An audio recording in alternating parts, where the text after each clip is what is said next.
Hello সবাইকে। আমার নতুন একটা ভিডিও সবাইকে অনেক, অনেক স্বাগত। সুন্দর একটা জায়গার ভিডিও দিয়ে আজকের ভিডিওটা শুরু করলাম। চারিদিকে একদম সর্ষে ফুলে ভর্তি। খুব সুন্দর লাগছিল জায়গাটা, তাই একটু ভিডিও করে নিলাম।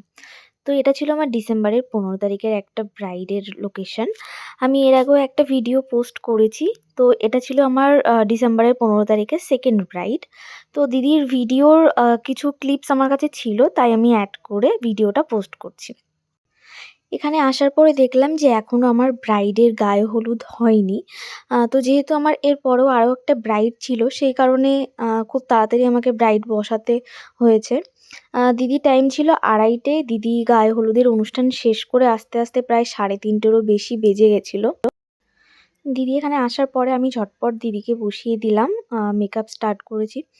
আর এখানে ব্রাইড আমার লেন্স নিতে চেয়েছিল, আমি পরিয়েছিলাম। কিন্তু ও রাখতে পারছিল না। চোখ দিয়ে খুব জল বেরোচ্ছিল আর চোখটা লাল হয়ে যাচ্ছিল বলে পরে লেন্সটা আমি খুলে রেখেছিলাম। এখানে আমাকে দিদি আগে একটাই ছবি পাঠিয়েছিল। বলেছিল এরকম টাইপের একটা মেকআপ করে দিতে, আর মেকআপটা যাতে একটু গ্লো করে।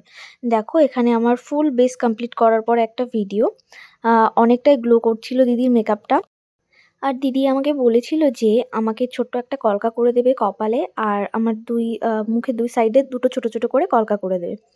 আর হেয়ার স্টাইলটার ছবিও দিদি আমাকে পাঠিয়েছিল। বলেছিল যাতে খুব চুলটা যাতে বেশি আ না ফুলিয়ে বাঁধি। তো আমি সেই মতো চেষ্টা করেছি। এখানে দিদির লুকটা আমার পার্সোনালি খুবই পছন্দ হয়েছে। আর দিদিরও লুকটা খুব পছন্দ হয়েছিল। তোমরাও জানিও তোমাদের কেমন লাগলো। আর আমার ভিডিও যদি তোমাদের ভালো লাগে অবশ্যই লাইক করো, কমেন্ট করো আর ভিডিওগুলো অবশ্যই শেয়ার করো। আমাদের ব্রাইডাল বুকিং কিন্তু ওপেন আছে। তোমরা চাইলে তোমাদের স্পেশাল দিনে অবশ্যই আমাকে বুকিং করতে পারো।